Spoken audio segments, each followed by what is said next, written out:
Hello guys and welcome to a match of Warhammer Conquest. I am Steven. And I'm Zach. And we're here at Worlds 2014 at the semifinals. This is the first game that we've done, and it's Jeremy on the left, Pat on the right, and of course Jeremy, a very familiar name in the LCG community for winning various games. World Championships for various games. World Championships, yeah, important to specify. And we're going to get right into it. Veteran brother Maxos goes on down to the first planet. And what a terribly great unit that guy is, ultimately. The ability to put in units at any point is just, not at any point, but basically on command like that is just insane. And he's going to be able to now basically utilize that to threaten the first planet even past the deployment phase. So Pat's going to have to really overcommit to that first planet if he wants to take it. And of course, I think Jeremy's going to use that leverage to throw out some other command struggles. Sikaris is chosen, is taken with the murder of Razor Wings there. Going to get a random discard, and that's a good one to get. That is a good one. Never sad to see it. That murder can be fantastic and horrible all at once. So, cool to see. So we have Jeremy, who did win the Gen Con 2014 World Eater opening Conquest tournament just a few months ago. We're here at Worlds. He's running Space Marine Tau, correct? He is Space Marine Tau, and on the other side we have Dark Eldar with normal Eldar. With the not-so-dark Eldar. I'm curious to see what Tau cards Jeremy is playing in this game. Yeah, there's not a lot. From what I remember seeing from him and talking to him, not a lot. Of course, there's the Void Pirate, the classic card for all factions. Everyone loving that one, and there's a Vile Raider as well. Mobile, just an incredible ability in this game. Gotta love it. You do have to love mobile movement in this game. Planet positioning is huge, so mobile is great. Mobile with 2 command icons, no less. Seems all right. It's pretty incredible. Now, mobile happens at the beginning of combat, so the command struggle happens first. Command struggle happens. But you can still basically win a planet, move them one over. Next turn, win that planet, and so on and so forth. It's a great place for this Vile Raider to be. He can pop over to the first planet if Pat feels like he can sink that planet, or he can pop over to like a Barless or something if he wants to then contest that command struggle next turn. So just great maneuverability, and Eldar Survival is one of my favorites. Is so insanely good. One of my favorites. Insane. I want to note here the position of the planets. Looks like we have a green resource on each planet for the first 4 planets. So this game could be rather short if someone can win 3 out of the first 4. And you see Jeremy played the AoE 1 guy there on planet 3. So he's kind of playing he's got initiative on 1, 3, and 5. So I think that's a pretty smart. Yeah, just definitely going to set that up. Where's the Warlord going here? Now this is where Conquest gets just absolutely fascinating. Kato could go over and try to harvest some resource on planet 1. Or he could try to, slap planet 5. But defended well by Packmaster Kith, bringing in a Chimera. Pat called it, and it's going to be okay for Jeremy either way, and I think he's still going to get the best of these command struggles here. Yeah, I think going there is Jeremy. If Pat doesn't go there, it's a really awesome exchange for Jeremy, but it forces Pat to go there, I think. But that does leave Jeremy with the first planet unless something happens.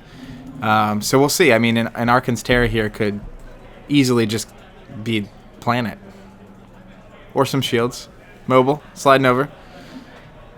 There go the Vile Raider. Sliding on over. So that could give a clue that Pat's probably not going to... Well, hello. Arkan's Terror. But you can't do it. We had this conversation just the other day, Zach, because that is an elite unit. He's unique. Unique. Unique. Yeah. And Jeremy... he's like, nah. He knows. That's probably exactly why he went to that first planet there, is I know that it's safe and I know that it's good. And talk about a guy that is forced to stay there and can drop people in at will. That is pretty incredible, if you ask me. Yeah, and Pat obviously thinking Arkan's Terror is going to force the issue here and probably get him that planet. And that's just an unfortunate, I guess, misread or not read of the card at this point in the tournament. Man, those unique units, they sure do come in handy from time to time, don't they? Yeah, I mean, the unique units are so rare, and you can't use it on the Warlord, so... and that's why you can't use it on the Warlord, right? So you just kind of assume that Arkan's Terror can send a guy home that's not the Warlord, and then all of a sudden you actually have a unique guy on the board, and the rules have changed. And it gets real bad. Planet Battle Buddy is going to trigger here. Jeremy's going to capture that planet and then going to be able to move a unit anywhere that he likes. This could be extremely important. How comfortable is he with that last planet out there?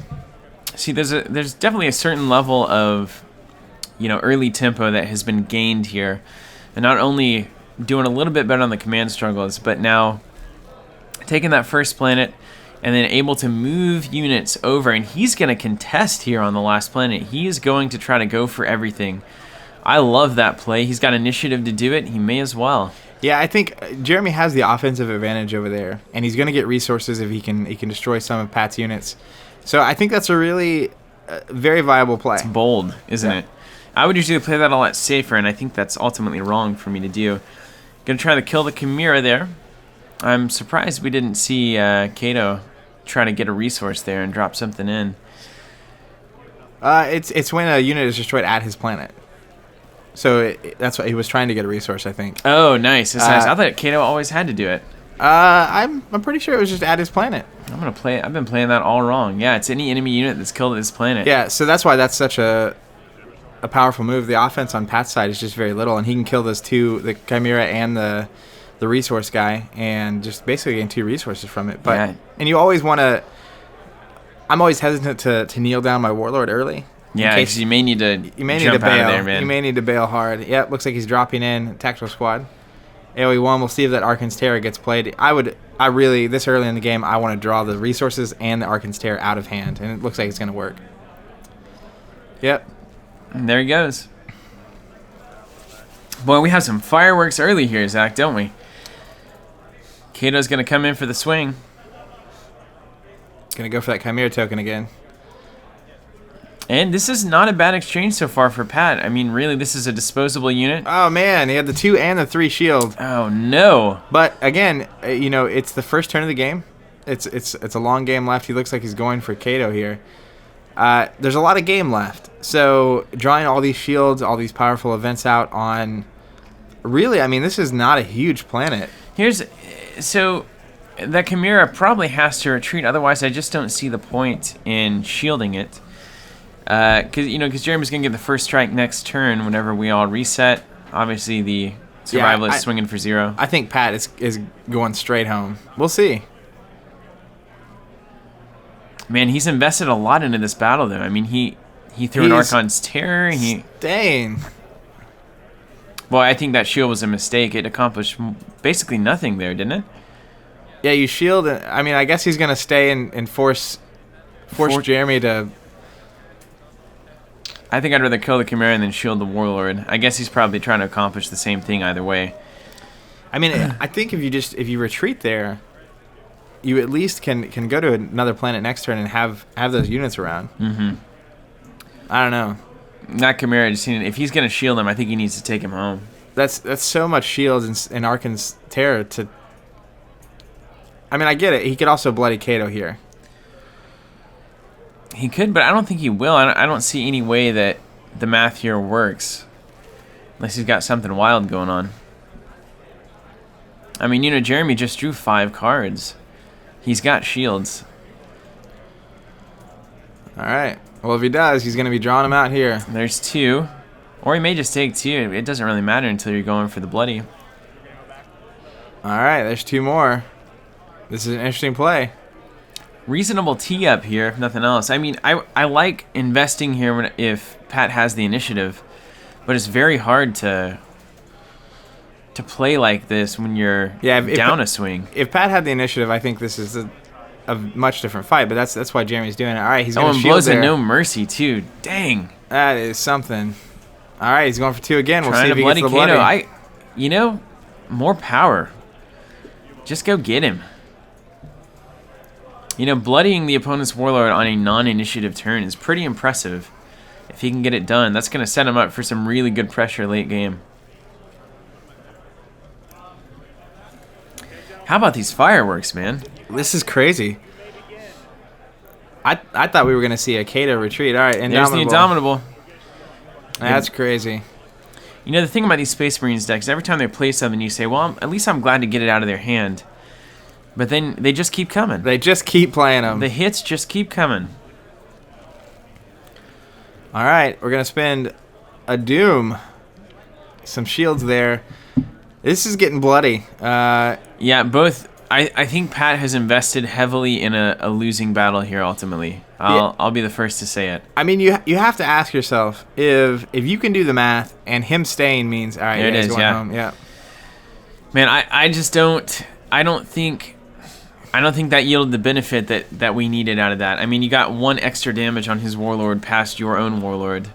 You lost units. And I mean, this is probably the most fascinating part of Conquest for me, which is if you're sitting there and your opponent has initiative, so they decide to stay first. If you can do the math and see that you can bloody their warlord, Yep. and they decided to stay, they've probably done the math. Yeah, you imagine at this point in the game, they've done the math as well. So like, I mean, based on shields and prevention in hand, it's like, it's kind of the gambit part, right? Where it's like, well, maybe he's just staying to bluff me out of this planet. Right. So it's really tough to tell. And you have an element, certainly, that goes all the way back to poker, really, where you're pot committed, basically. I mean, you've spent cards to accomplish an objective. There's Kiss Kai Masters.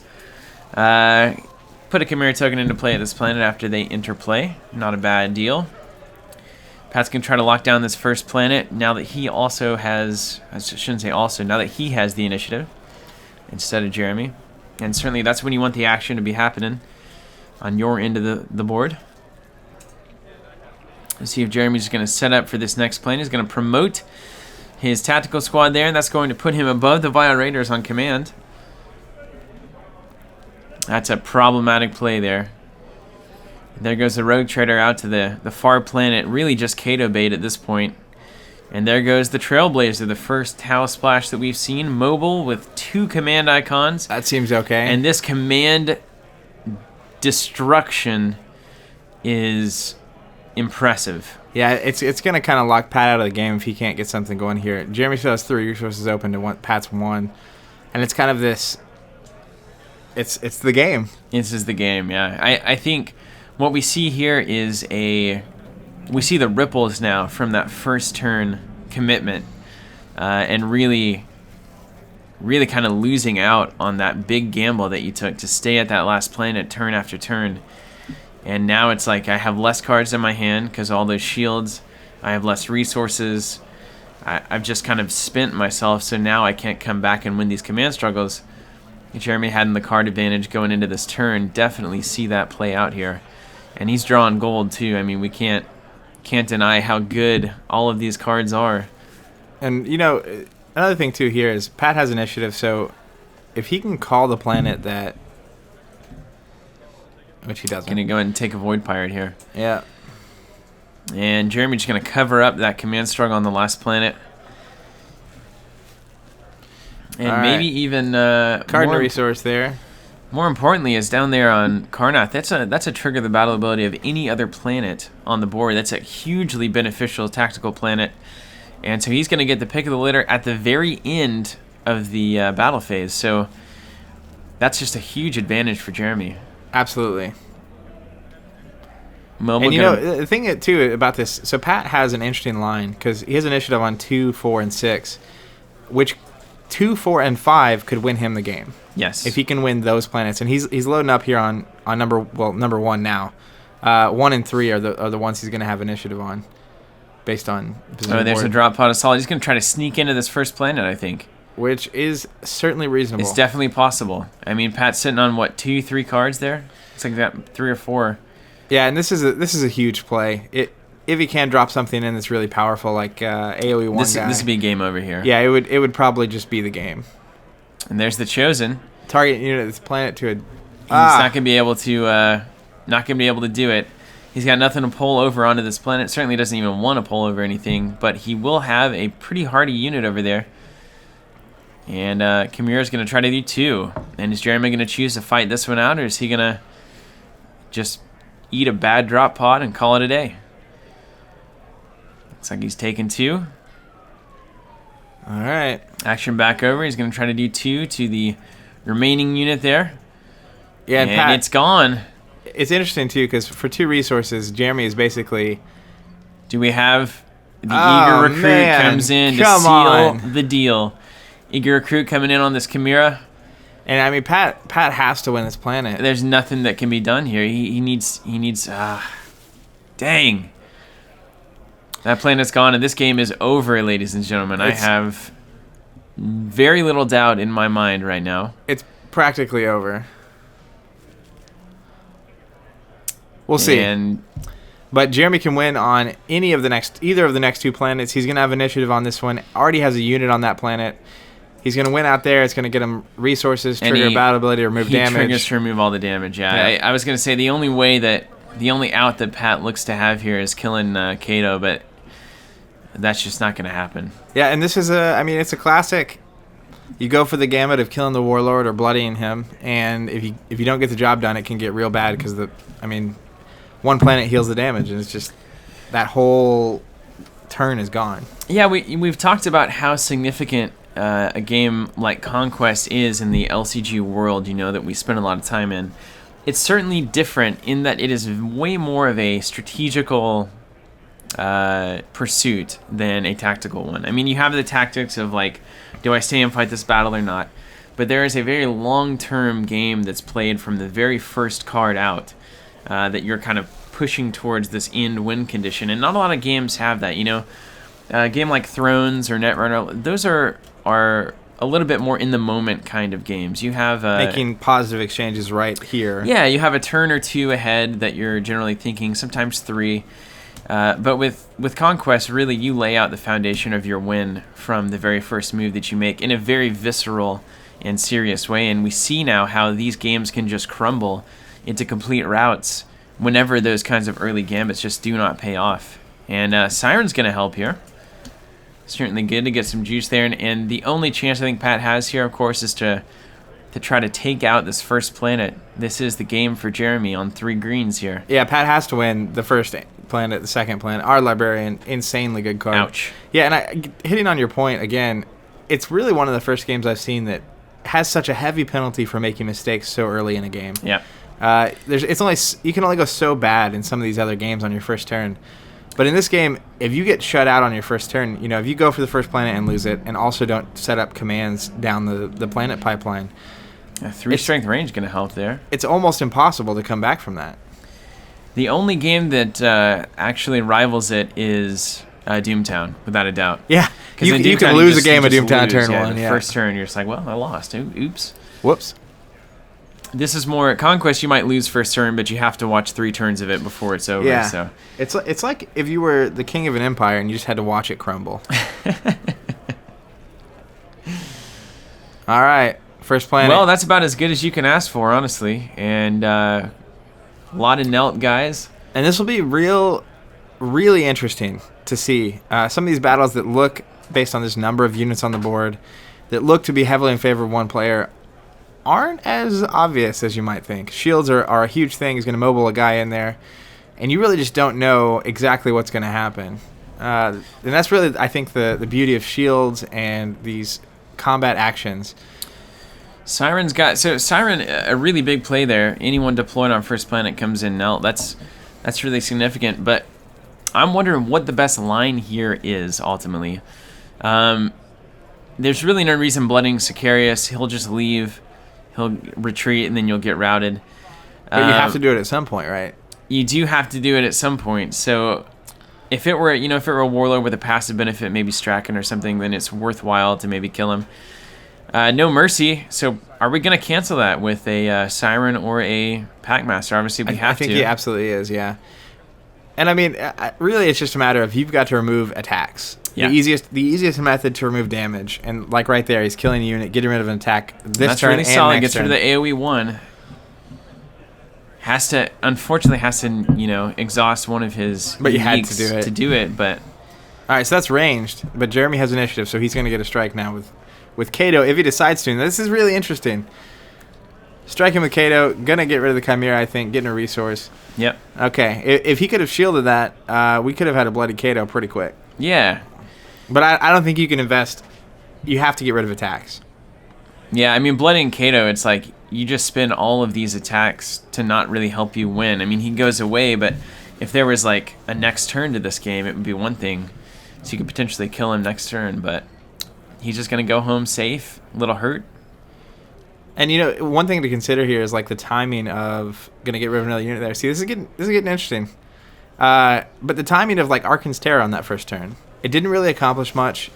If he hadn't played it there, he'd still have 2 resources now. Yeah, and the card. It looks really good. And we use a drop pod shield here instead of actually playing it out to drop something in. So nice. Jeremy not taking the risk. All right, well, this is where this game gets interesting, because a lot of times you'll get in a position where you need 1 planet, right? And so you go for it.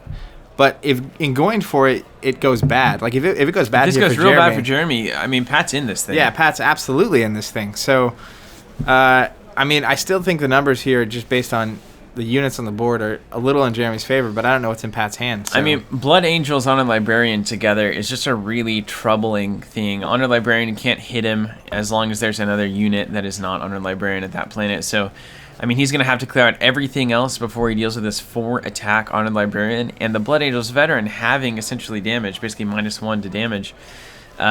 It's a problem. It's just, the synergy is just beautiful there. That Altart Blood Angels is sick. Just so we're aware. Oh, it's so good. It's real good. I'm real jelly of that. A lot of thinking going on here. Yeah, this is the moment. The game is in the balance.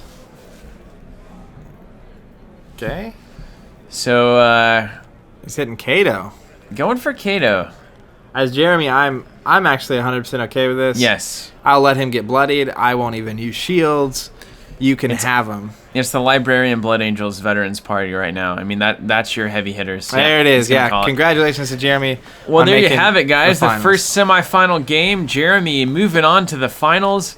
Pat with a nice Dark Eldar committing early to what I would call almost like a Queen's Gambit style move in chess. And Jeremy covering it up and takes the game. So absolutely. Very well played by both players. Thank you guys for watching, and we will have more coming from Worlds 2014, so stay tuned.